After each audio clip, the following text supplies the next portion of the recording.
You're listening to the Tony Kinnett Cast on 93 WYBC. WCYTV Here on the Daily Signal. Good evening and welcome to the Tony Kinnett Cast here on the Daily Signal, nationally syndicated first on 93 WYBC. Lots to talk about because while I was out sick, the world was changing yet again due to the incredible visionary leadership of this Trump administration. This man has accomplished more on the foreign policy front than any president I can think of at a diplomatic angle since Teddy Roosevelt. Yes, at a diplomatic angle. Again, Reagan did some excellent stuff on the foreign policy side of things. I think that you can make some excellent arguments related to John F. Kennedy's stalwart face in the Cuban Missile Crisis. But when it comes to consistent accomplishments that have maintained and exceeded measured goals in favor of the United States and prevented billions, and I want to make that clear, billions with a B, a Bravo, billions in loss of life potential. The Trump administration is second to none. Israel and Hamas now added to the list of accomplishments. Israel and Iran, Armenia and Azerbaijan, the Democratic Republic of the Congo and Rwanda, India and Pakistan. Guys, there are over a billion, I think 1.5 billion people at this point that are living in India itself by rough estimates. India and Pakistan, more. I'm getting the arrow pointing up from producer Nick, far more. They are both nuclear powers. Nukes do not stay in borders. They are surrounded by some of the most populous regions on planet Earth, aside from being the most populous regions on planet Earth. And in addition, may I say that when you had the rocketry crews that were starting to get active, 1.46 billion, thank you, producer Nick, when they are starting to get active in the middle of an escalating war, the Trump team swoops in and stops that war. India and Pakistan is huge. And yes, Nobel Prize worthy alone. Cambodia and Thailand, again, right on the cusp of major economic pivot points for the entire globe. Serbia and Kosovo, Egypt and Ethiopia. Of course, cleaning up Washington, D.C. Not to mention Russia not making serious territorial gains during any time Trump has been in office. De-escalated tensions with North Korea, pressuring Panama to pull out of Panama's deal with the China organization, the Chinese Belt and Road Initiative, specifically, to stop the hegemon against the United States in its tracks. This is, without a doubt, one of the most crucial foreign policy administrations of my lifetime, of your lifetime. It is, in fact, wholly unusual. Now, let's get right to it. President Trump, of course, as all of us know, was welcomed for the brokerage of the largest Middle Eastern peace agreement in history today. President Trump showed up to the Knesset and got quite the standing ovation. He's welcomed by the Speaker of the House, who I just met a couple of weeks ago. Very, very nice guy. Not always the most jovial of men. And you can see here he is as giddy as a school child, and so he should be. Anasi Donald J. Trump.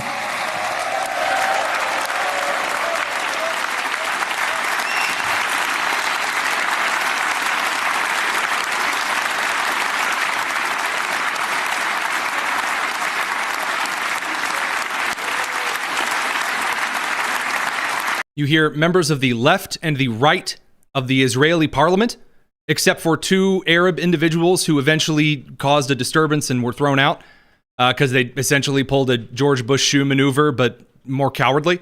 But the left and right members of the Israeli parliament began chanting Trump over and over and over.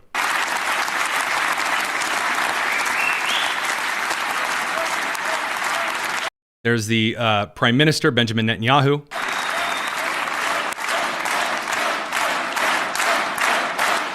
And you can just see him having a good time. He has absolutely earned it. Now, moving right along through, Trump praised the Israeli resolve. When I was in Israel, again, a couple of weeks ago, I noticed some really, really good things and some really, really bad things. From the Israeli government, nothing that I would say is horrifically bad. From the people in the kibbutz right up close to Gaza, some incredible things that Trump notes here, as well as, of course, the disaster in the countries surrounding Israel, in Syria, as well as the UN. Here's President Trump accurately, correctly praising the Israeli resolve since October the 7th and since their founding. The story of fierce Israeli resolve and triumph since October 7th should be proof to the entire world that those who seek to destroy this nation are doomed to bitter failure.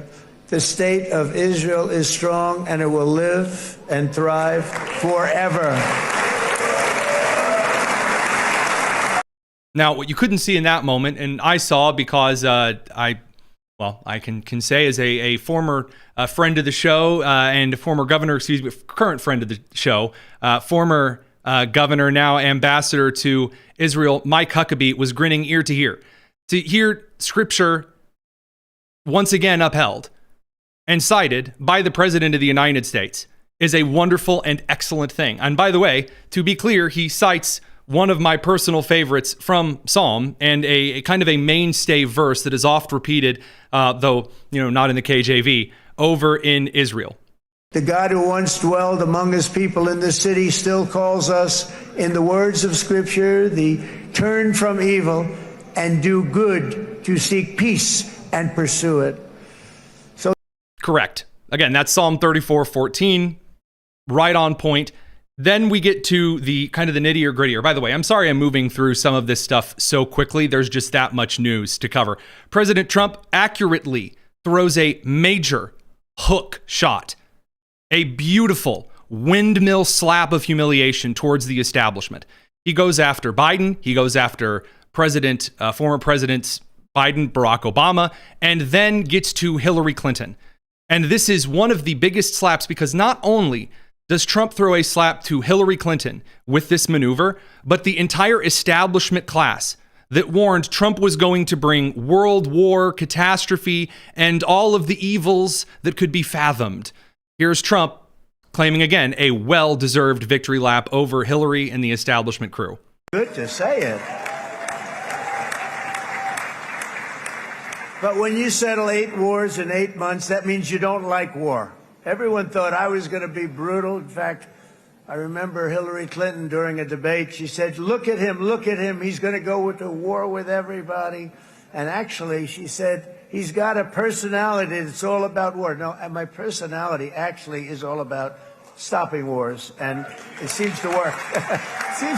Now, I do want to make this clear, because there are some who are crying, consistently, bending over in tears at this, and kind of the horseshoe, kind of the very far to the right, but also the very pro-Hamas left, who are upset. They said, well, he's still a puppet. He did this because that's what Netanyahu wanted him to do. You can't play this game. You can't play this game. I was told this was going to be Greater Israel, and they were going to sweep through Gaza and kill everyone everywhere, and they were going to take the West Bank, which Trump told them not to do. And then they were going to stretch, and it was going to be this massive Jewish ultra move here. No. The other way, by the way, you can tell Trump's not controlled by anybody. Anyone writing this speech for him would not have said, I'm not a guy who likes war. I'm a stopper of wars. He would have said, I'm not a guy who likes war. I'm a guy of peace.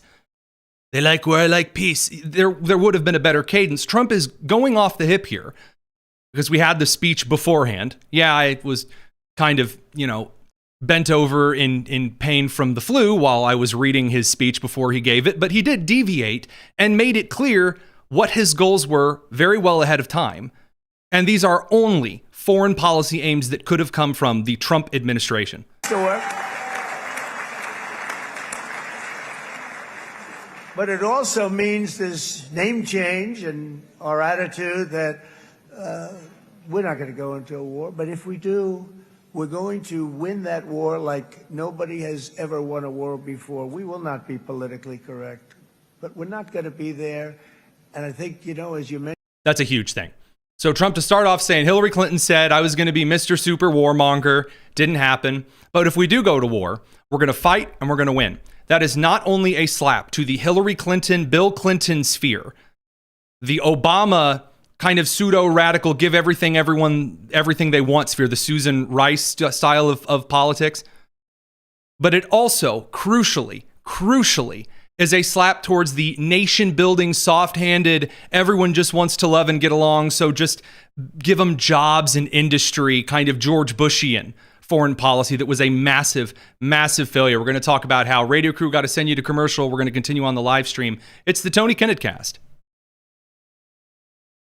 Now, Trump is correct. Hillary Clinton absolutely predicted that Donald Trump was going to be super warmonger extraordinaire. As a quick refresher.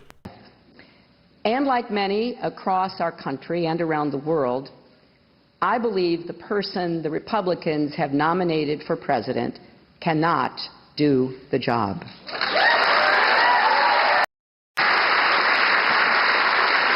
Donald Trump's ideas aren't just different. They are dangerously incoherent. They're not even really ideas, just a series of bizarre rants, personal feuds, and outright lies.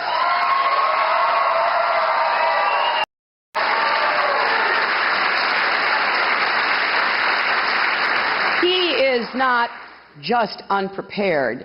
He is temperamentally unfit to hold an office that requires knowledge, stability, and immense responsibility.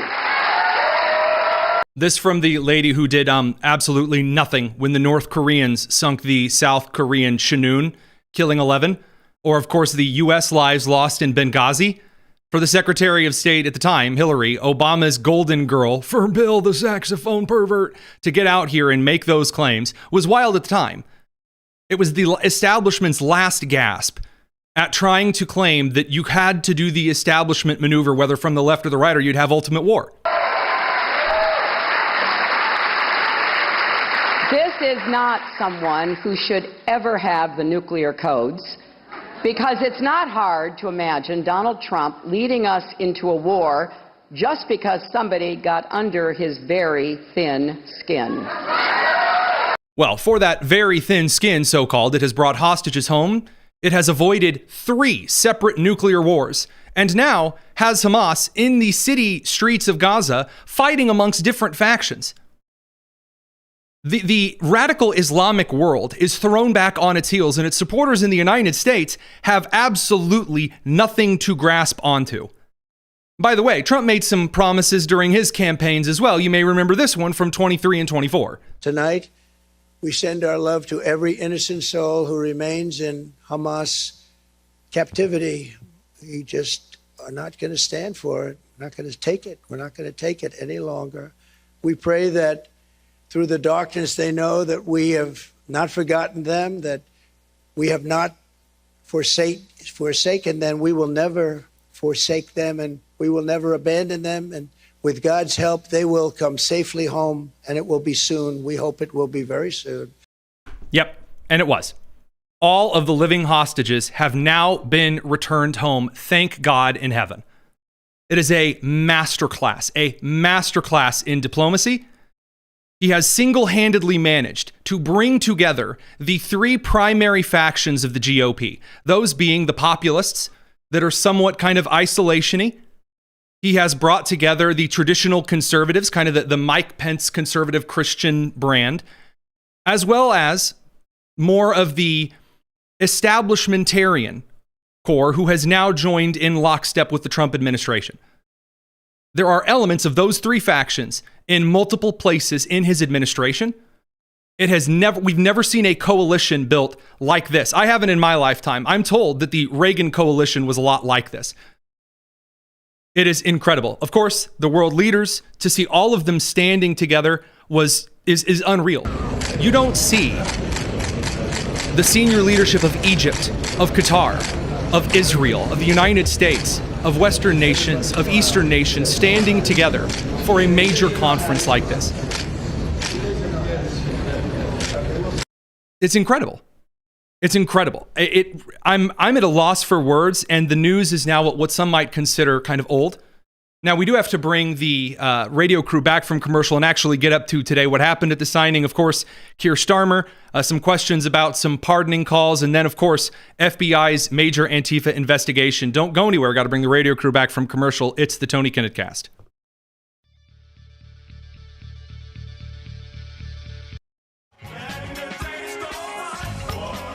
You're listening to the Tony Kinnett Cast on 93 WIPC. I thought a little once in a lifetime was rather appropriate.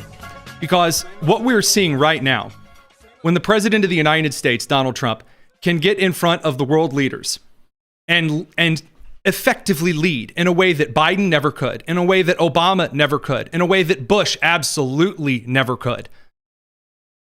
Bill Clinton, his complete failure in foreign policy through his administration, even George H.W. Bush did not have the fortitude to finish off Saddam Hussein. President Trump has effectively gathered all of Western Europe and the Middle Eastern countries by the cojones and is leading them around to the point where, again, the Dutch head of NATO has called him daddy. It's unilaterally unbelievable. Here's President Trump today in Egypt, this a couple of hours ago. This is the day that people across the region and around the world have been working, striving, hoping, and praying for. They have done things over the last month that I think were really unthinkable. Nobody thought this could happen. With the historic agreement we've just signed, those prayers of millions have finally been answered. As you know, the hostages have been returned, and further work goes on having to do with the, sadly to say, bodies. Together we've achieved what everybody said was impossible. At long last, we have peace in the Middle East, and it's a very simple expression, peace in the Middle East, and we've heard it for many years, but nobody thought it could ever get there, and now we're there. It is truly something to behold. Now, there are a couple of extra points here that we got to talk about. First of all, did Trump just come in and say, hey, you know what, everyone just stop fighting, put down your guns, and we're all just going to walk away and grin? No, that's not what occurred here. By the way, there were those, and this is when we get to the criticisms of the certain members of the Israeli government, who were suggesting they were willing to make any deal at all, understandably. I cannot imagine, I will never be able to comprehend the brutal horror that they felt watching their loved ones ripped away and tortured on camera day by day. I can't imagine it. There were some who made the calculation and the desire, many on the left side of the aisle, make any deal possible, just get the hostages home, even if that means leaving Hamas in power in the Gaza Strip. This is unacceptable, and President Trump makes it clear that Gaza is not going to be allowed to be militarized in any way, shape, or form whatsoever.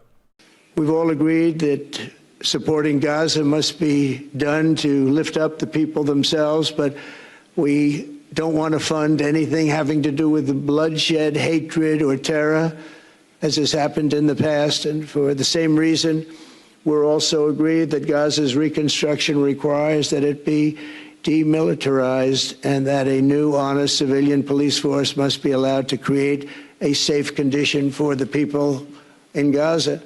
Now, here's why that's genuinely kind of within reach. I didn't believe that was within reach until about 16 hours ago. 16 hours ago, news reached our desk of a series of fights that have broken out now intra-Gaza. Hamas, members of different family clans inside Hamas, as well as several kind of pseudo-Palestinian Authority-style groups, are basically pulling what we like to call your average weekend in Chicago. They're killing each other with the hopes of being the last one standing so that they can then put their guns down and be a civilian administration. Now, did you notice President Trump never said the United Nations? Good. I've seen the United Nations, several of their delegations, their observation and action groups in the Middle East. I have seen entirely left-footed toddler Boy Scout troops with more coordination and military acumen than any United Nations unit whatsoever. Now, Vice President J.D. Vance has made it clear there will not be any additional boots on the ground from U.S. troops in the Gaza region, in the West Bank, in Israel. We don't have time to play those clips at the moment. We'll get back in a little bit to Secretary of State Marco Rubio, who also has achieved incredible success as a Secretary of State. I said it when he was appointed and nominated, people said, oh, he's a neocon, that Marco Rubio. He's going to get us into wars. He's a squishy flip-flop and I don't like him. I said he was one of the best picks ever. Ever. And here we are yet again. Marco Rubio is a stellar man in the Trump administration. But I digress. We'll get back to Rubio in a bit, because the world leaders at the conference, none of them got up and started doing what we'll see from the Democrats here in a couple of moments. None of the preening. It was all praise to where it is due, the State Department and the Trump administration. Here is the president of Pakistan, who, by the way, at the moment is currently fighting the Taliban, is rising up against the Pakistani government. Sorry, I had to look over to producer Nick to make sure that fight is still ongoing. There is a lot of reason in the liberal world. One might say Trump kicked up a fight between the Taliban and the Pakistanis. He hasn't. Here's the leader of Pakistan claiming that Trump deserves the Nobel Prize yet again.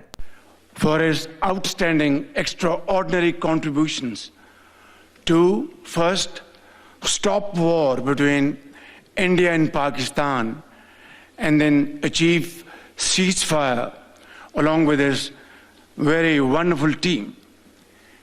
And today, again, I would like to nominate this great president for Nobel Peace Prize, because I genuinely feel that he is the most genuine and most wonderful candidate for Peace Prize, because he has brought not only peace in South Asia, saved millions of people, their lives.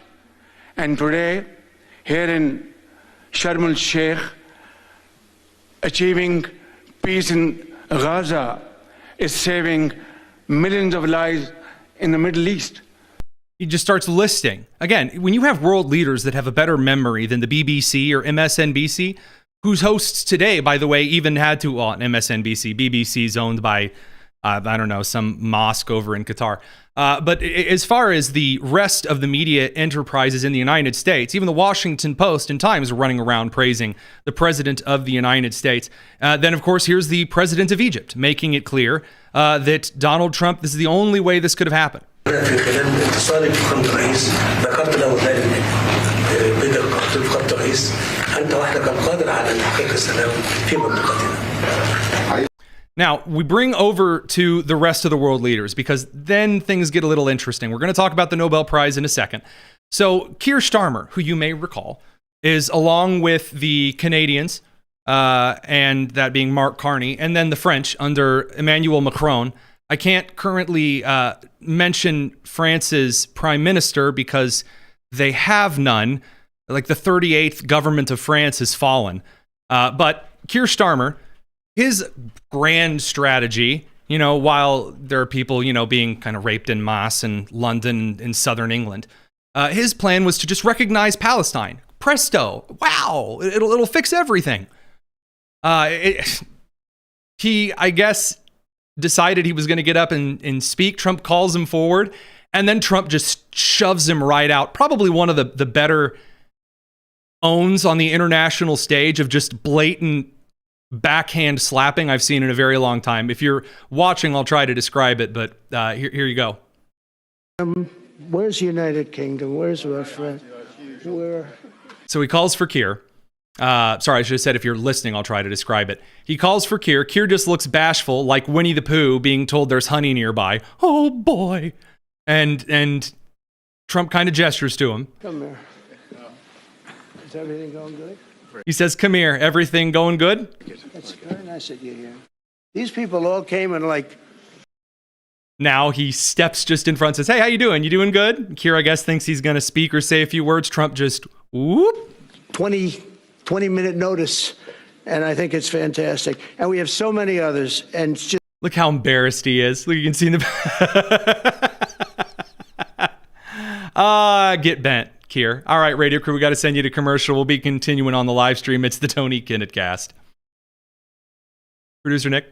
My theory continues to be correct. Every time an international individual has a negative experience with Trump, their shoulders slump and their hands go together. Oh, you're one of those body one of those body language Body analysts, language is one of those everything. people like the green lines. I hear you. I hear you. Trump's handshake, it's strong. Now, this brings us to the Nobel Committee out of Norway. So there are a couple of narratives that are running around. People are very aggravated that President Trump was not given the Nobel Peace Prize this year.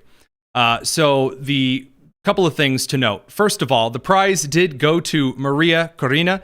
She is a Venezuela pro-democracy activist, and we'll talk about her in a second. Number two, there is an argument, well, you know, the deadline for the submission for this year's peace prizes, that's in January. So, I mean, we didn't know Trump was going to do any of this stuff before then. Oh, okay, a couple of things. Number one, the deadline to submit nominees is in January. The deadline to, for the committee to decide, that happens until the awards are given. There have been several last-minute award changes over the last couple of decades, from the peace category all the way to minor categories like medicine and chemistry and I believe biotechnology. There's one that's like biotechnology, and then there's of course the Nobel Prize in Physics was famously granted to Einstein. His second Nobel Prize in Physics was granted as a last-minute flip, so they didn't end up giving it to a German. So there have been quite a few last-minute flips. I do absolutely believe that they decided on purpose not to give the president the Nobel Peace Prize based on the evidence. India and Pakistan alone should have been enough for a Nobel Peace Prize, but I've already described that. Physiology or medicine? Thank you, producer Nick. I had a hunch. So this brings us to the actual winner of the Nobel Peace Prize, Maria Corina. Barry Weiss over at the Free Press, soon to be at CBS News, she sat down and interviewed Maria Corina over the award of the Peace Prize, and Maria's response is, well, you dedicated your Nobel Peace Prize to President Trump. I want you to explain why. I dedicated this prize to the people of Venezuela and to President Trump, because I think he deserves it. I think it's fair. He's the main supporter of this fight against this narco-terrorist cartel. Now, wait a minute here. Are we admitting kind of on the international stage now that the United States' strong stance against Venezuela's narco-terror and human trafficking rings, that's actually a good thing? Yeah, yes, we are. The international community and its group of academics can try to preen and clutch pearls and whine and mule all that they want. They can, make little videos like the group of students over at Oxford about how they're still going to support Hamas because they're going to put the Zios in the ground. Here was the Oxford future generation of leaders. Upright, a steadfast, and a noble resistance in Palestine and in Gaza to look to be inspired by. And I don't want to yap for too long, but a chant that we've been workshopping in Oxford that maybe you guys want to join in. So they've been workshopping a chant like beat poets. They've been in the lab, the Oxford lab, about this one. It goes, Gaza, Gaza, make us proud, put the Zios in the ground. Gaza, Gaza, make us proud. Oh, see, there you go. They've been workshopping that one for months. Also, he's also doing the okay, or I guess the Washington Post says it's a white power gesture or something, these poor fools. They've been working on that one for months. So the international community of academics, they're still fighting strong over on the left side of things. Boy, they are giving it their darndest. Now, we're going to have to swing over and bring the radio crew back from commercial. When we get to the broader reaction from Americans, and as well as, the crimes, it gets interesting. Tony Kennett Cast will be back in a second.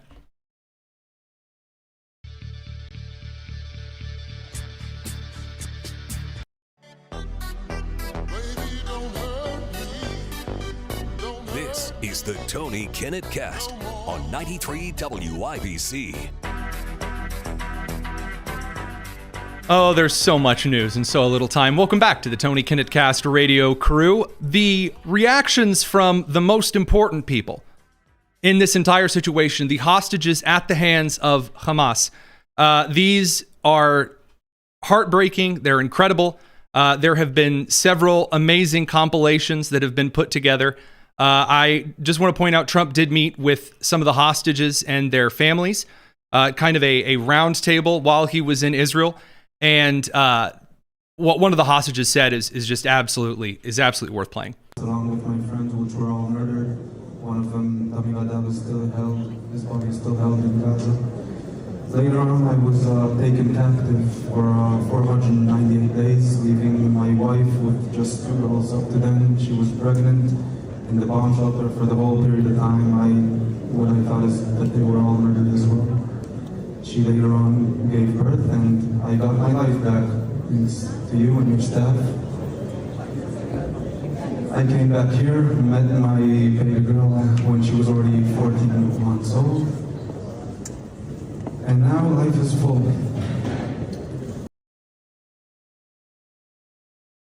Because of this administration, fathers are returning home to their children. And I agree. It is entirely, his life is entirely indebted to the Trump administration, not as a measure of looking at the debt, but as a measure of the accomplishment of a debt that has, in fact, been carried over from one account to another. It's truly incredible. Of course, this all over the legacy media as well, over on CNN. Well, I think President Trump needs to know that we really thank him. And it was hard for us to say it in advance because we couldn't really believe that was true. 20 hostages are actually coming. All of them are alive. All of them look good. And the fact that he made it, he promised and he kept his word, and hostages are here, is just amazing. And we want to thank him for that. This is why there's a village, a kibbutz, named after Trump in Israel. Now, I do want to get to the broader, kind of the broader reaction here. So first of all, Bill Clinton and several, I should say far too few, Democrat past and present politicians have released statements congratulating the Trump administration. Appropriate. You've had several media outlets, Time Magazine, of course, put forward a kind of questionable angle. I've always had an issue with kind of the Time and Getty, kind of the corporate press photographers, the angles that they use is kind of a weird photo. But again, his triumph kind of a photo. And then we get to a large portion of the Democrats who are in a right state. You will recall that when the president of the United States began his term, he gave kind of a State of the Union style address, and he said, I could cure cancer. And these people would not stand up and clap. They would not say any word of thanks. The point he was illustrating is that though there are many among you who call for bipartisanship, they are liars. They don't want bipartisanship. They don't want anything to do with working together. They don't want to compromise anything. Of course, we're in the middle of the government shutdown. Democrats still refuse to vote in favor of the clean continuing resolution. We're going to get to that as well. There are Democrat officials all over the country who have bended over backwards. We're talking mental gymnastics that are beyond Olympic worthy to try to describe their pleasure at the Israeli-Hamas war ending to, I guess, simp for the Jewish voters in their district without honoring the Trump administration whatsoever. Producer Nick, you're shaking your head. No, it's truly morally reprehensible to not be supportive of the release of prisoners of war. Well, I agree. They seem to kind of be trying to tread the line here. Elizabeth Warren, who J.D. Vance said the Trump administration had organized this deal on Indigenous Peoples Day just for her. So Chief Warren says, for 2 excruciating years, I've called for the return of hostages brutally kidnapped on October 7th and held in Gaza. Today's a good day. Surviving Israeli hostages are finally home and reuniting with loved ones. I'm thinking of them, blah, blah, blah. She doesn't actually say anything at all about the actions taken to get these people home. Abigail Spanberger, Democrat for Virginia, Governor Kathy Hochul of New York, Senator Richard Blumenthal, Senator Chris Coons, Representative Debbie Wasserman Schultz, Nancy Pelosi, Mark Warner, Sri Thanedar, Representative Eric Swalwell. There's just a crowd of whining, sniveling, crow-eating fools. Jasmine Crockett, raising hell at home and then pretending to be the president of peace is diabolical. Sorry, it's hard to know which accent to mimic since she has so many. So Gavin Newsom's is probably one of the saddest. He tweeted out because there was a video of President Trump climbing up the stairs to Air Force One, not falling up the stairs, by the way. but there was some wind and some rain. And so the umbrella was like bowing in on the president a little bit. And apparently, I guess this is Trump's fault. I don't know what their claim is, that he didn't, pay the Jews enough to change the weather to a sunny day. Anyway, so the president's walking up Air Force One. The umbrella's kind of collapsing. Aaron Rupar says Trump gets some help closing his umbrella while boarding Air Force One. Gavin Newsom, governor of California, chief of the opposition, other than J.B. Pritzker, Hefferson Davis. He tweets out, quote, "The only thing that Donald Trump can keep open these days is an umbrella." Get it? Because of the shutdown. That's so funny. Believe it or not, the person who clocks the Democrats in the teeth for this the best, Senator John Fetterman, or as we call him continually, Senator Betterman of Pennsylvania, on Fox Business, saying, guys, it's a pretty big disgrace that you can't even just accept reality on its face. Absolute elation. I mean, how can we all celebrate this thing? I mean, you've had human beings held underground for over 2 years and tortured and beaten and starved, forced to dig their own graves and things. Now they can finally come back home. And now everyone should be celebrating these things. And clearly the Palestinians are, and people in Israel are too. And now there are people in our nation, some of those aren't really celebrating or even acknowledging a thing. And that's part of the truth there too. It really was never about peace. It was more about an anti-Israel agenda. And now why can't we all, whatever, where you are politically, this is a huge development, and this terrible, awful war is going to come to an end. Now, I remember saying very clearly on C-SPAN in a debate last year in the heat of the election cycle, there were a couple of things that I approved that Joe Biden or his auto pen or his handlers or Jill or whoever was working the marionette strings, I said there were a couple of things he did that I approved of, that I appreciated, I thought were good moves that a president absolutely should do. There were very few of them. But again, if you can't recognize objectively when some things are good and some things are bad, then you are as mentally cracked in half as... we're going to have to find a new category. Just everyone with Trump derangement syndrome is struggling mightily. Now, this does bring us over to the lawbreakers, because the pearl clutching, the squealing, the angry, they're all once again morphing into some kind of pseudo blob of a protest. Over in Portland, over the weekend, there was a major protest for something. It was kind of a combined protest against Israel, against ICE, pro Antifa, and they decided to protest in the best way the left knows how, with their idea of sex and their idea of political action. So their idea of political action is blocking the roads, because again, that's the only thing the left believes that political protest is, other than, burning down cities and calling it peaceful. Kind of like Tacitus for the kid who didn't make it out of second grade. Little historical joke there. But the sex part of the protest, they all got naked, varying degrees of naked on a bicycle. I'm amazed that we didn't come into this segment with Queen's song "Bicycle," considering how very appropriate that would have been. This is taken from a distance, so we probably aren't going to get taken down for this. But behold, the fat, angry, naked, protesting bodies of Portland, Oregon. Are you disgusted yet?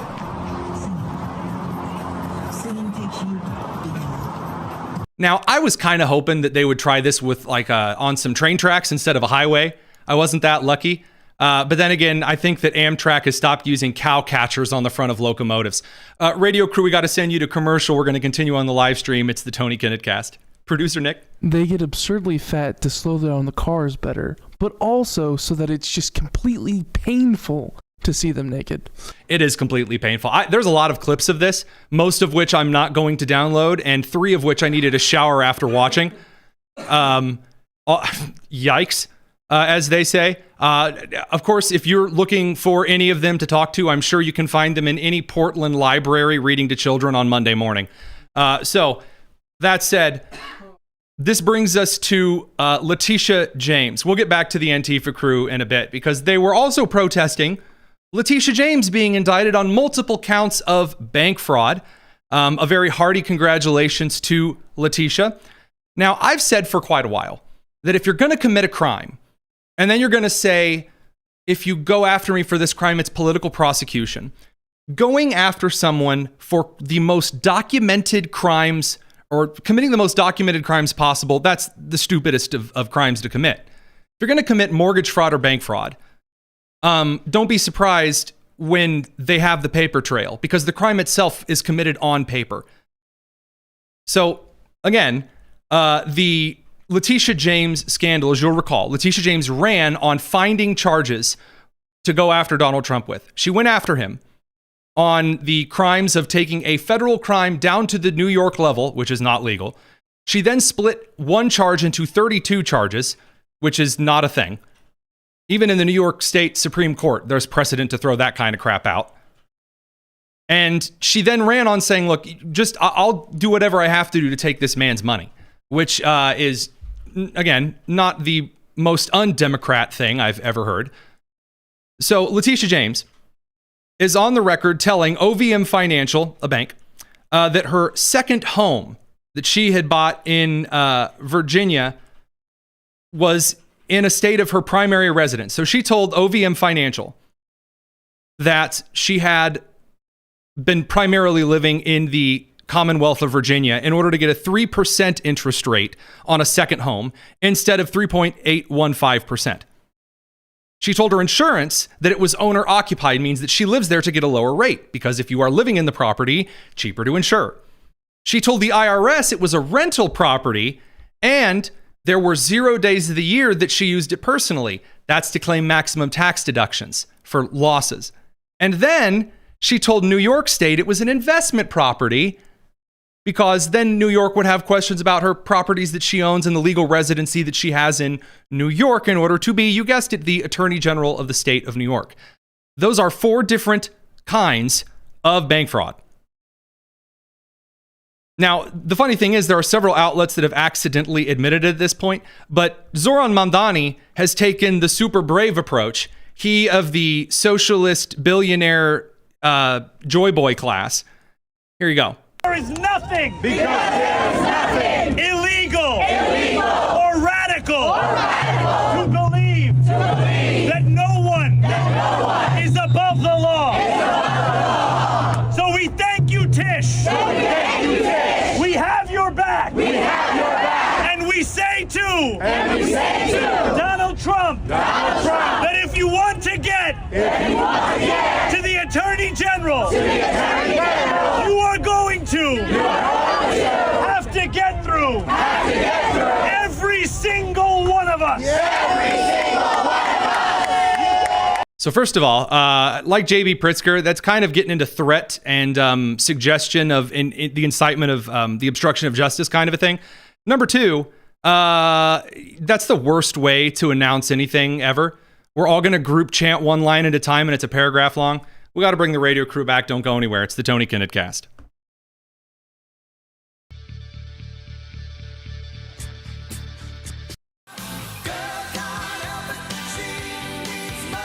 The Tony Kinnett Cast on 93 WIBC. There's even more news. I'm so sorry. There's just all of the news in this one small show. So the FBI has commenced quite the investigation. Perhaps the largest targeted investigation of an organization since they put a bunch of Catholic parents on a list for going to a school board meeting.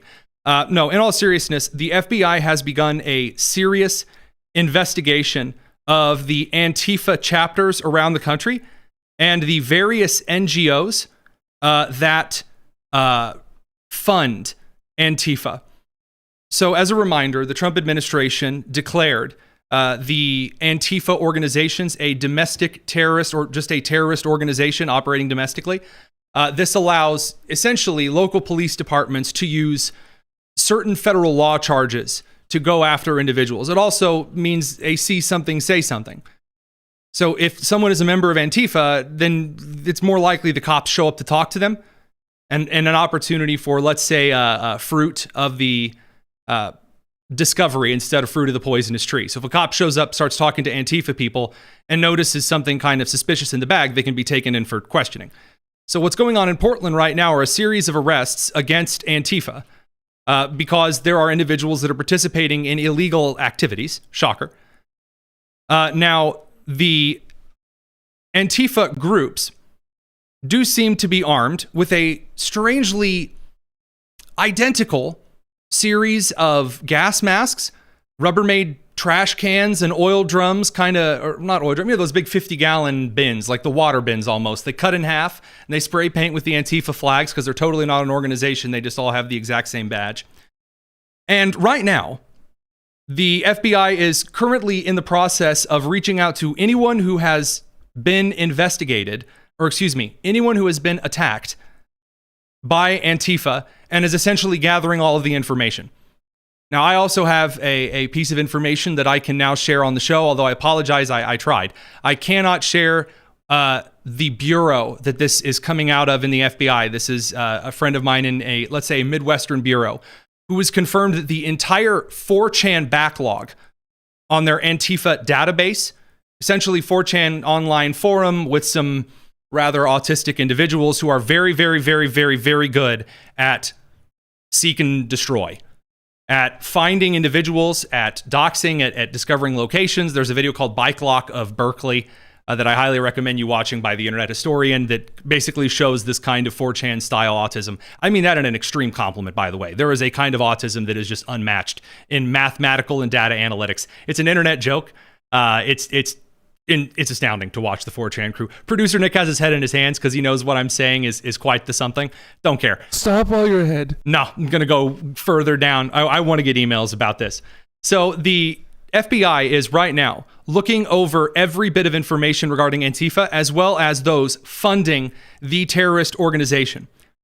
Now, the reason that we believe they are starting to get a lot closer, on October 5th, Andy No, of course, friend of the show, also at the presidential roundtable on Antifa, posted that Mark Bray, a financier of International Antifa and the author of the Antifa Handbook, has announced he is fleeing to Europe, believed that he is fleeing to Spain. The announcement, of course, he said, follows the U.S. government declaring Antifa domestic terrorists, and the intelligence community is looking to establish the internal links to declare International Antifa as a foreign terrorist organization, much like the Letitia James bank fraud situations. Money trails are a lot harder to just sweep away.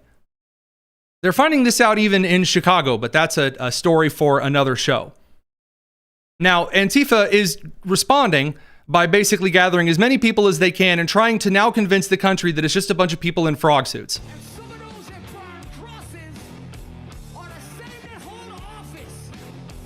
Says they're really afraid of this frog, and it's a guy in a frog suit walking around with a flag that says resist. I will remind you that ICE and Border Patrol, other federal agents, are now going around spraying the air intake holes of those in costumes that are participating in riotous activity. And as someone who has enjoyed a lungful of Benning's finest friendly gases, I very much recommend not thinking that your weird frog suit can stand up to the latest in pepper technology. Producer Nick? I thought frogs were like bad fascist motifs since Pepe. There's a lot of like kind of amorphous, blobbish marketing. It goes in and out. You know, the OK symbol is bad. Now it's good. Frogs are bad. Now they're good. I mean, it's really quite the incredible thing. Peace is good. Now it's bad, right? Ceasefire now. Where's Rashida Tlaib? Where's Ayanna Pressley? Oh, wait, we know where Ayanna Pressley is. Today, Ayanna Pressley got very upset because we're celebrating Columbus Day. She doesn't like that. Ayanna Pressley, she of the not as important members of the squad, she sent out a scathing tweet about Indigenous Peoples Day. She says, quote, "Happy Indigenous Peoples Day. We are all on stolen land. And while Republicans try to whitewash American history, we acknowledge our country's role in inflicting trauma on our indigenous neighbors. We'll keep celebrating their contributions, unless they're like on a sports team or, you know, a carton of butter, centering native voices They have never once centered Native voices ever. In our policy making and building a more just, equitable future. By the way, there is not one member of Native descent on Ayanna Pressley, not one tribal member on Ayanna Pressley's staff. Not one. I looked, actually. Like, there are like equity places where they keep track of this kind of crap. There's not one, I'm afraid. Womp womp. Now, as an actual card-carrying Native American blend, and not the Elizabeth Warren kind, I am more than happy to say that Ayanna Pressley's super duper extremely fancy house that's like millions of dollars, she didn't give it to me. The Ben & Jerry's socialists who are upset about indigenous peoples or whatever, they haven't given me any stock in Ben & Jerry's. Yeah, no one's given me any of their expensive fancy stuff. And in fact, it's just a bunch of angry liberal old white women and Ayanna Pressley, who's like an honorary old liberal white woman, who are just screaming because they don't actually know anything about culture or indigenous people or the brutal history of violence that goes with any group of people on the face of this earth. Radio crew, we have to send you off to the end of our show for the broadcast side. We're going to continue on the Tony Kinnett Cast. We got a little bonus tonus that's really worth sticking around for. It's the Tony Kinnett Cast. We will see y'all on the tomorrow side of things. All right, over here on the live stream. Incredible. Columbus Day itself, a beautiful time. And I will say, the Aztec Empire, the child-sacrificing Aztec Empire, was not single-handedly overthrown by Columbus. When Christopher Columbus and the Spanish crew rolled up onto the shores and made their way inland, the Aztecs thought that the Columbus expedition were sun gods, essentially delegates from the sun gods. And so they came up to the Spanish and they sacrificed a child in front of them. There are multiple documents, including indigenous kept documents or native kept documents, whatever, that show this to be true. And the Spanish, seeing a child be sacrificed in front of them, then killed all of the men that were standing in front of them that were from the Aztecs. Because child sacrifice, kind of an anathema to Christians, especially to Catholics. Oh, that Protestants, oh, that Baptists carried some of the same deep moral convictions that our Catholic brothers and sisters routinely display. And the Catholics in that delegation, as they established a beachhead, as they made their settlement stick and moved inward into Central America, Christopher Columbus and his Spanish delegation did not single-handedly tear down the Aztec Empire. Instead, they met all of these other tribes in Central America and northern South America that the Aztecs had beaten, raped, and enslaved for centuries. All the way back to the 12 or 1300s. And so, with the help of those native and indigenous groups, and assistance with bringing the gospel and, things like basic hygiene, they conquered the Aztec Empire. They toppled it. Thank God in heaven. They toppled Cortez, not Columbus. Cortez would later go on to take over. What Cortez and Columbus would do, C names. What Cortez and Columbus would go on to do, what Columbus started and Cortez finished, that's the right way to phrase it, sorry about that, is crucial. When Europeans arrived in the United States, and the broader American hemisphere, were there acts of atrocity? Absolutely. There were also acts of incredible civilization gain, the application and expansion of human rights, the extension of lifespans, and the cessation of the endless decades and centuries of brutal native tribes raping and killing each other again and again and again and again. And so to see the whining and the preening and the boohoo upsetness, it's not going to stick. It's not going to stick at all. Okay, on to a couple of things that are really excellent. I did mention Mark Carney a little bit earlier, now that we're into a bit of the bonus tonus side of things. Mark Carney, Prime Minister of Canada. You may remember that Carney just came to the United States and greatly upset both the liberals and the conservatives because Trump is now giving Carney orders. He has broken Mark Carney. And so at the peace conference, Carney, well, there's a pretty humorous exchange here. Check it out. Thanks. So you going back? No, I'll go back. I'm glad you upgraded me to president. Oh, did I say? Great stuff. That's good. I started as We said Great stuff. That was great. So he greets Carney and says, president, greets the Canadian prime minister. He says, I've been upgraded to president. And Trump says, well, at least I didn't say governor. I'm still for the incorporation of Canada into the United States as a non-voting territory, except Alberta. Alberta can be a state. They can vote. So this brings us to two excellent things from today that cannot go without notice. First of all, the praise, the sharing of credit from the presidency, from President Trump to Secretary of State Marco Rubio, a former primary challenger, and again, the best Secretary of State we've had in at least a century. And then you're going to add a man named Marco Rubio, who is also here. That's right.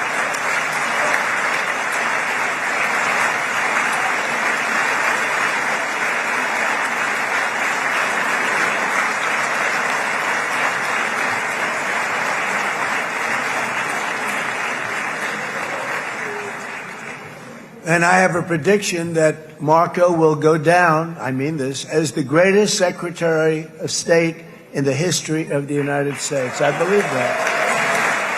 I believe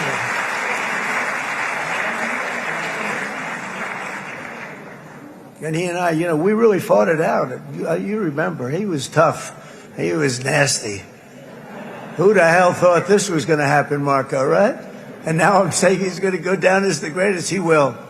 He was always smart and sharp, and people respect him. That's correct, but I want to make it clear why that's correct. The reason that he points out that Marco Rubio is smart and sharp and that he is respected is not for people here in the United States. It's not for us. It's on the world stage. I pointed this out the very first time that Marco Rubio went down to Panama, and I said on his way down there, I said, here's what's going to happen. He's going to walk into the room with the president of Panama. He's going to lean forward like he does. He's going to speak in a threatening Cuban accent, maybe laced with a little bit of Spanish, and he's going to make it very clear the United States is not to be bleeped with. And then Panama backed out. And every time Marco Rubio, Trump has two sticks. He has the stick with the carrot on it, and then he has the flail. So the spiky medieval metal ball. So the carrot, the stick that's holding the carrot, that's Steve Witkoff. Trump sends Steve Witkoff in, and Witkoff is really great at saying, you can have the moon. You want the moon, Mary? I'll throw a lasso up and get it down for you. You want the move, Mahid? Just stop invading Israel. Here you go. Here's the moon. That's what he offers. Steve Witkoff does that with the authority of the president to make some negotiative offers. And then, if that isn't delivered, if that isn't acted on, Trump gets out the flail. On the other stick is the spiky ball of ouch. He sends Witkoff to Iran, says, I tell you what, Mary, you just get rid of those nuclear facilities. We do a little bit of 1-2 and presto, everything's fine. And Iran said in an accent I'm not even going to attempt, no. Marco Rubio says, this is your last chance. They say, no, Operation Midnight Hammer. This is the best Secretary of State. The president recognizes this. It is crucial. First of all, the State Department is a wretched hive of scum and villainy. Ugh, words. And it's got decades. We've talked about this on a previous show. Decades of individuals who were antithetical to the United States, from the Bush and the Obama administrations who became legacy people. Rubio has scooped them all out with the ultimate pooper scooper. And now he's moving around the world effectuating America First policy. It is in America's best interest that the Israeli government continues to be an active part of the Middle East, to see Qatar, to see the Saudis, to see Egypt, to see, yes, even Erdogan and Turkey work with Israel.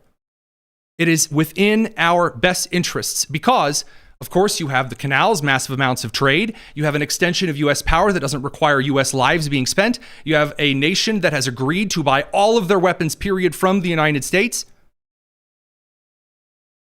It is a major success in that way, particularly. Now, regarding President Trump calling for Bibi Netanyahu to be pardoned, two things. Number one, he's called for Bibi to be pardoned before. I asked the Speaker of the House, the Speaker of the Knesset, who introduced President Trump, about the crimes that Netanyahu was accused of in their really convoluted system. He's accused of like taking some friendly favors. That it's essentially like Clarence Thomas is accused of taking a free vacation, a Jet 2 holiday. That's the stuff that Bibi is being accused of, essentially. Their political stuff, you're very familiar with it here in the United States. Now, Trump called for Isaac Herzog, who is a left-leaning member of the Israeli government, and may I say is probably one of the more naive people in a governing sense. He's, when I've mentioned on the show before that Herzog is one of the guys who believes you just educate people enough, then all of a sudden they'll love you and everything will be fine. Like if you just take the gaggle of BBC journalists to the Holocaust Museum in Israel, the newer one, then all of a sudden they'll realize that Israel is correct in its stances and does deserve to be a country. That's not going to happen because it just so happens that the BBC employs really awful people objectively. And so do Al Jazeera and the like. So that guy is who Trump was saying that needs to pardon Bibi. Isaac doesn't have the authority. Herzog doesn't have the authority to actually pardon Bibi Netanyahu. There has to be like a committee, a judicial review that does that. That's not a presidential authority. Is that something that Bibi told him to do? No. Trump's called for it several times. Other world leaders have called for it several times. I've seen some people drawing some super interesting conspiracy yarn today. No, I'm afraid not there, Chief. That brings us to two things I've been really looking forward to. First of all, George Stephanopoulos and J.D. Vance today. This was yesterday on kind of the Sunday show roundup. I want you to see George Stephanopoulos try to cut off J.D. Vance because he hasn't learned, and it looks really, really bad for the network. By legitimate Supreme Court rulings, doesn't it? The Constitution says that the Supreme Court can make rulings, but if the Supreme Court, and look, I hope that they would not do this, but if the Supreme Court said the President of the United States can't fire a general, that would be an illegitimate ruling, and the President has to have Article 2 prerogative under the Constitution to actually run the military as he sees fit. This is just basic constitutional legitimacy. You're talking about a hypothetical where the Supreme Court tries to run the military. I don't think that's going to happen, George, but of course, if it did, the President would have to respond to it. There are multiple examples throughout American history of the President doing just that. You didn't say military in your answer, and you've made it very clear you believe the President can defy the Supreme Court. Senator, thanks for your time this morning. So that was back when George Stephanopoulos interviewed J.D. Vance back in 2021. And they're trying to make the claim that President Trump, I guess he's trying to kind of shoehorn J.D. Vance into this awkward position on the Supreme Court.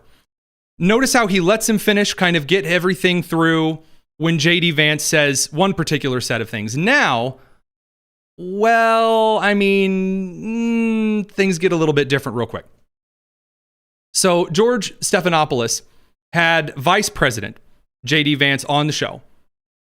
And I'm going to be honest with you. It looks so bad for a Sunday show to try to go after members of the administration, not in kind of the, what would you say, producer Nick, the Margaret Brennan style, where they just say something really dumb and accusatory, but to try and instead kind of cut off the vice president here. I think we've got the clip. Here you go. I don't know what tape you're referring to, George. I saw media reports that Tom Homan accepted a bribe. There's no evidence of that. And here's, George, why fewer and fewer people watch your program and why you're losing credibility. Because you're talking for now 5 minutes with the Vice President of the United States about this story regarding Tom Homan, a story that I've read about, but I don't even know the video that you're talking about. Meanwhile, low-income women can't get food because the Democrats and Chuck Schumer have shut down the government. Right now, we're trying to figure out how to pay our troops because Chuck Schumer has shut down the government. You are focused on a bogus story. You're insinuating criminal wrongdoing against a guy who has done nothing wrong instead of focusing on the fact. Now, so the clip that Stephanopoulos was referring to, we went ahead and put that up for you here. He's making the claim that Stephanopoulos was making the claim that J.D. Vance is now flip-flopped on positions and, sort of political prosecutions and Supreme Court weighing this way, that way, and things like that with Tom Homan and this alleged bribery scheme that really isn't holding up a lot of water. And now he's getting into the good stuff. Right now, the shutdown is still going on. It looks worse for Democrats on the polling data by the day. That our country is struggling because our government's shut down. Let's talk about the real issues, George. I think the American people would benefit much more from that than from you going down some weird left-wing rabbit hole where the facts clearly show that Tom Homan didn't engage in any criminal wrongdoing. It's not a weird left-wing rabbit hole. I didn't insinuate anything. I asked you whether Tom Homan accepted $50,000, as was heard on an audio tape recorded by the FBI in September 2024, and you did not answer the question. Thank you for your time this morning. No, George, I said that I don't. Up next, we'll be right back. Yeah. So again, when you're agreeing with everything that George Stephanopoulos says, he'll let you talk as long as he wants. And then when Vance says, look, here are the facts, no, he didn't. The story looks bogus. I don't know which of the tapes of the times that Senator Vance, who'd been on multiple Sunday shows, I don't know which of the tapes you're referring to, but here's the data. You're just being a hack. And Stephanopoulos says, and now commercial to the vice president of the United States. I don't know if the left crew on the media side on ABC's This Week, I really don't know if that's doing them any favors whatsoever. Number two, the last thing I wanted to show you here on the show this evening is Lindsey Graham talking about the bank fraud with Letitia James. This is on Meet the Press. So normally for Top News in 10, we do kind of a Sunday show roundup going into Monday. I watch what the left's kind of corporate media's version of podcasts are, and then we go through their big guests and whatever, and usually in the Trump administration, it's somebody dunking on, as we said, CBS This Week, or CBS Face the Nation's Margaret Brennan. But Lindsey Graham going on Meet the Press and talking about the Letitia James indictment is just, you can tell even he's excited to answer this one. Do you think that crosses a line between the Justice Department being independent from the executive branch? I think our Justice Department in the hands of Biden crossed every line there is to cross. I think within 3 days of announcing he was going to run for president in 2024, he did that in 2022. But what about Trump? He had 91 indictments.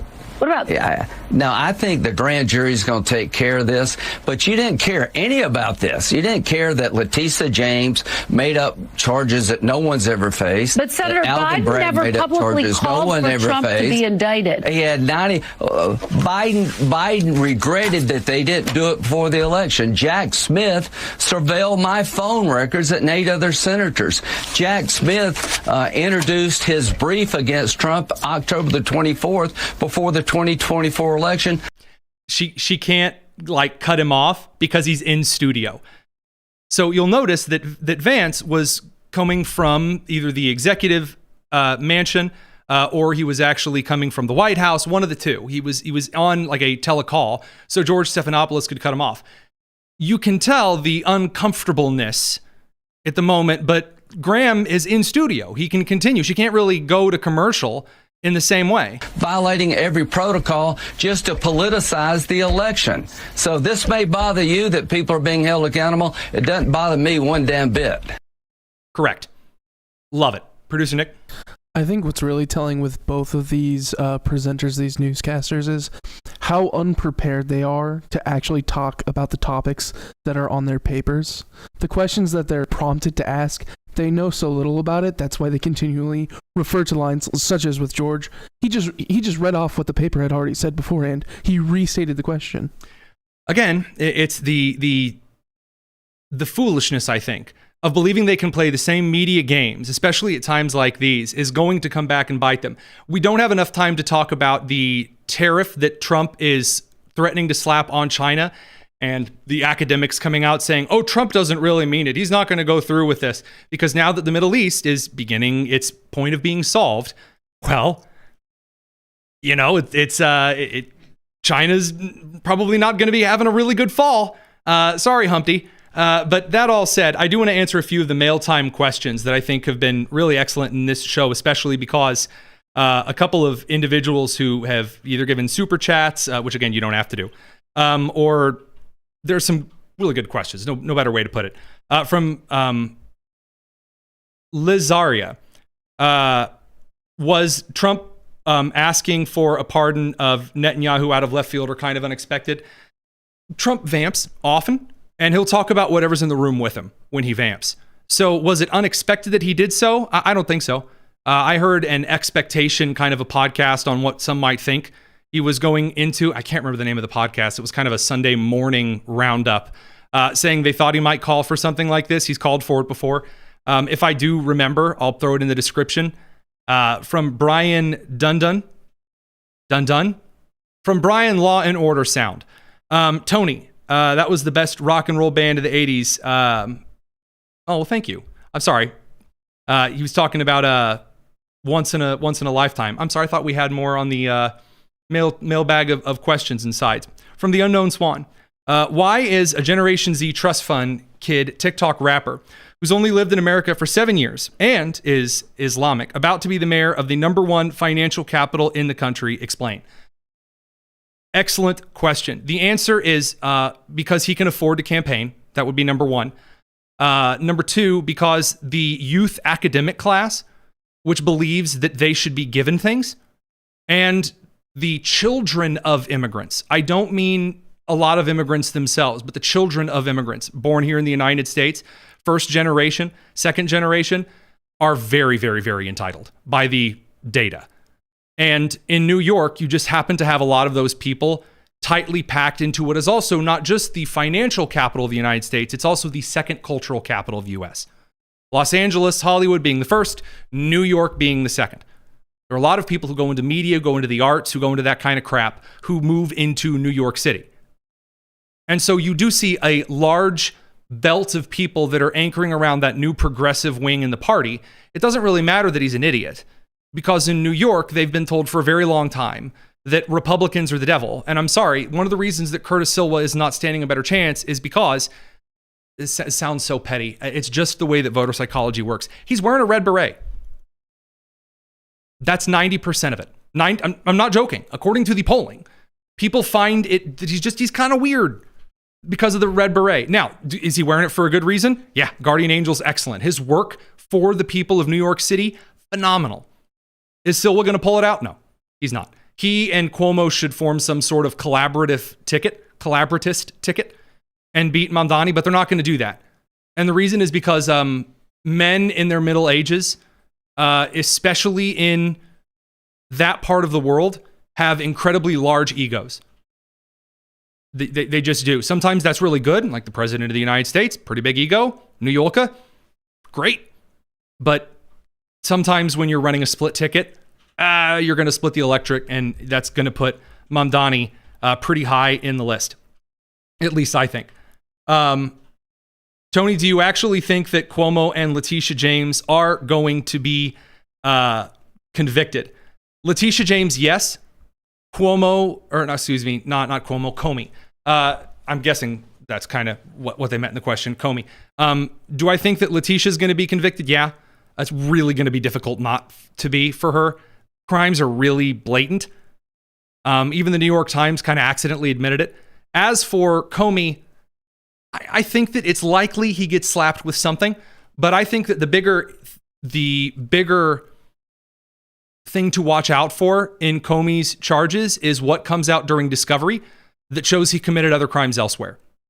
I think that's what you're more likely to see. And you do see this in small crimes that are charged. They go through discovery. Things are aired out, dumped in front of the prosecutor to sort through, dig through, investigators, things like that at the Department of Justice. That's where you're going to find things, I think, pretty quickly anyway. Last question. When did the Justice Department become independent of the executive branch? So this is a question I've wanted to answer for a little while. The Department of Justice is not supposed to be independent of the executive branch, but when you get to the issue of individuals who are charged with political crimes, the president is kind of supposed to step away as the chief executive and let the attorney general be nonpartisan. There is this theory that basically from the 1950s, 60s onward, you would appoint an attorney general who would just be about upstanding and upholding the law. This is a Cold War tactic. We said that even our political appointees were nonpartisan, that we would appoint an attorney general and they would be confirmed and then they would act in accordance to the law. And they had to do that because, again, Cold War, the American system corrupt because of all these political parties. Therefore, everything is inherently political in and of itself, as opposed to the communists, who there's only one party, so everyone has to be fair, which is bullcrap. The idea of attorney generals being independent of the Department of Justice has always been, or independent of the executive has always been a sham. It's a government. It is political. Everything is inherently political. There is no such thing as nonpartisanship. It does not exist. You are built of your values. Your values determine your decisions. If you have the same values as everyone else around you, then you're in a situation where decisions you make may appear apolitical. If I say murder is bad, that's an apolitical statement to those of you who believe also that murder is bad. But if you don't believe murder is bad, or you believe that some kinds of murder, let's say a United Healthcare CEO or a child in the womb, is an acceptable sacrifice or an acceptable murder, then the calculus changes. Then saying whether murder is bad or not, morally, then becomes a political statement. So there's no such thing as an independent Department of Justice. Now, the idea there's a status quo antebellum we can all return to where we don't prosecute political opponents, yeah, that's gone. It doesn't exist. There's no whistle past the graveyard and return to normal. It's not here. It's been broken already. All the king's horses, all the king's men in Hathaway Strategies in Chicago, in the establishment Republican wing, may really try their rootness tootness to glue it all together again. Yeah, you're not gonna. So with that, I think that we've answered kind of enough on the mail time side of questions. You got any more? TonyKinnett.com, TonyKinnett.com. There's a little contact form. You can throw one in. That said, have a wonderful evening. Liking and subscribing on the video really helps us out. Really appreciate everyone. We'll see you tomorrow. It's the Tony Kinnett Cast here on the Daily Signal, nationally syndicated, first on 93 WIBC.